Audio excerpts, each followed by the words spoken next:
വെയിലൊക്കെ ഉണ്ടായിരുന്നു. വെയിൽ സാരമില്ല, അമ്മയെല്ലാം സഹിച്ചു. അതായത് തമ്പാനൂർ എല്ലാം സജ്ജമാണ്, എല്ലാ ക്രമീകരണങ്ങളും പൂർത്തിയായിരിക്കുന്നു.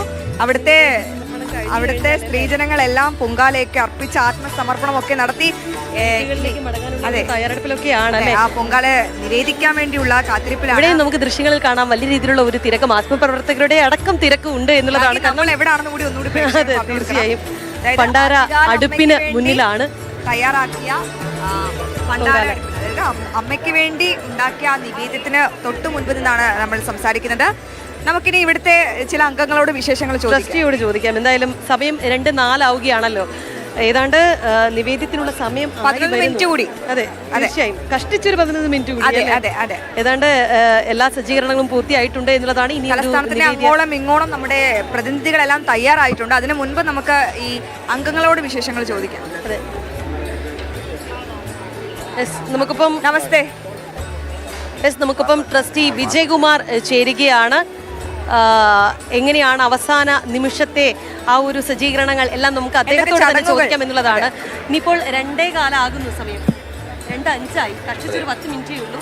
എങ്ങനെയാണ് അവസാന നിമിഷം, ഈ ഒരു വർഷം നീണ്ട കാത്തിരിപ്പ് ഈ ഒരു നിമിഷത്തിന് വേണ്ടിയിട്ടായിരുന്നു? തീർച്ചയായും ഇഷ്ടവരദാനി ക്ഷിപ്രപ്രസാദിനിയുമായ ആറ്റുകാലമ്മയുടെ തിരുനടയിൽ ഒരു വർഷം കാത്തിരുന്ന് പൊങ്കാല നിവേദ്യം അർപ്പിക്കാൻ വന്ന് ഭക്തജന ലക്ഷങ്ങൾ ഇനി ഏതാനും നിമിഷങ്ങൾക്കകം പൊങ്കാല നിവേദിച്ച് അവരുടെ വാസസ്ഥലങ്ങളിലേക്ക് മടങ്ങിപ്പോകാനുള്ള ഒരു തയ്യാറെടുപ്പിലാണ്. തീർച്ചയായിട്ടും ഇനി അടുത്ത ഒരു വർഷം ഈ ഭക്തജനങ്ങൾ കാത്തിരുന്ന് വേണം ഈ പൊങ്കാലയ്ക്ക് വേണ്ടി ഉള്ള തയ്യാറെടുപ്പ് നടത്തിയാണ് അവർ വരുന്നത്. നമ്മൾ 45 ലക്ഷം സ്ത്രീ ഭക്തജനങ്ങളെയാണ് പ്രതീക്ഷിച്ചെങ്കിലും ഏകദേശം ഒരു 50 ലക്ഷത്തോളം സ്ത്രീ ഭക്തജനങ്ങൾ വന്നെന്നാണ് നമ്മൾ കണക്ക് കൂട്ടുന്നത്. അതുകൊണ്ട് ഏതാനും നിമിഷങ്ങൾക്കകം ഇതിൻ്റെ സമാപ്തി കുറിക്കും. പൊങ്കാലയുടെ സമാപ്തി കുറിക്കില്ല. അത് കഴിഞ്ഞ ശേഷം ചന്ദ്രഗ്രഹണമുണ്ട്, 3:10 നട അടയ്ക്കും. പിന്നെ 7 മണിക്ക് നട തുറക്കും. അതിനുശേഷം ഓട്ടൻ ചുരുൾക്കുത്ത്, ദേവി പുറത്തെഴുന്നള്ളിപ്പ്, നേരെ മണക്കാട് ശാസ്താംകോവിൽ പോയിട്ട് തിരിച്ച് നാളെ ഒരു ഉച്ചയോടുകൂടി ഇവിടെ തിരിച്ചെത്തും. അതിനുശേഷം രാത്രി കാപ്പഴിച്ച് കുടിയിളക്കി രാത്രി 12 മണിക്ക് കുരുതി തർപ്പണത്തോടുകൂടിയാണ് ഉത്സവം സമാപിക്കുന്നത്. ഒരുപാട് പൊങ്കാലകൾ നടത്തിയിട്ടുണ്ടാകും, ഒരുപാട് പൊങ്കാലകൾക്ക് സാക്ഷ്യം വഹിച്ചിട്ടുണ്ട്. അപ്പോൾ ഇതിന് മുൻപത്തെ വർഷത്തെ പൊങ്കാലകളെ അപേക്ഷിച്ച് ഈ വർഷത്തെ പൊങ്കാലയെ താങ്കൾ എങ്ങനെയാണ് നോക്കിക്കാണുന്നത്? തീർച്ചയായിട്ടും ഭക്തജന ലക്ഷങ്ങളെ കൊണ്ട് നിറഞ്ഞു കവിഞ്ഞ ഇത്രയും തിരക്ക് 7ാം ഉത്സവം 8ാം ഉത്സവം ഇന്നലെയും ഒട്ടും പ്രതീക്ഷിക്കാത്ത ഭക്തജന ലക്ഷങ്ങൾ, ആർക്കും കൺട്രോൾ ചെയ്യാൻ പറ്റാത്ത. രാവിലെ മിനിഞ്ഞാന്ന് 7ാം ഉത്സവത്തിന് രാവിലെ 7 മണിക്ക് നട തുറന്ന ആ നിമിഷം തൊട്ട് രാത്രി 2 മണിയായി നട അടയ്ക്കാൻ വേണ്ടി. അത്രത്തോളം 1 മണിക്ക് അടയ്ക്കുന്ന നട 2 മണിയായി. അതേപോലെ ഇന്നലെയും അതേപോലെയാണ്. രാവിലെ 5 മണിക്ക് നട തുറന്നിട്ട് ഭക്തജനങ്ങളുടെ നിലയ്ക്കാത്ത പ്രവാഹമായിരുന്നു.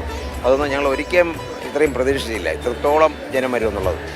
അമ്മയുടെ ശക്തി എന്ന് പറഞ്ഞാൽ വർഷം കഴിയും തോറും കൂടിയാണ് വരുന്നത്, ഒരിക്കലും കുറയുന്നില്ല. അമ്മയുടെ ശക്തി വളരെയധികം ശക്തി പ്രാപിച്ച് വരുന്നതിൻ്റെ ഏറ്റവും വലിയൊരു ഉദാഹരണമാണത്. ഇപ്പോഴും ഭക്തരുടെ ഒരു നീണ്ട ക്യൂ ഒക്കെ കാണാം. ഈ നേരത്തെ പറഞ്ഞതുപോലെ 3:10 കൂടിയല്ലേ ക്ഷേത്രനട അടയ്ക്കുന്ന ഗ്രഹണമാണ്. അതുകൊണ്ട് തന്നെ ഈ നിൽക്കുന്ന ഭക്തർക്ക് എല്ലാവർക്കും ദർശനം ഇല്ല. നമുക്കിപ്പോൾ ഈ പൊങ്കാല നിവേദ്യം കഴിഞ്ഞ ഉടനെ തന്നെ ചില ക്ഷേത്ര ചടങ്ങുകളുണ്ട്. അതെല്ലാം നടത്താൻ വേണ്ടി നമ്മൾ നട എല്ലാം ക്ലോസ് ചെയ്യേണ്ടി വരും. 2:15 കഴിഞ്ഞാൽ ഒരു 2:30 മണിയൊക്കെ ആകുമ്പോൾ ക്ലോസ് ചെയ്യേണ്ടി വരും. എന്നാലേ ബാക്കി ചടങ്ങുകളൊക്കെ നടത്തി നട അടയ്ക്കാൻ പറ്റുള്ളൂ. ഈ 350 പോറ്റിമാർ പുറപ്പെട്ടു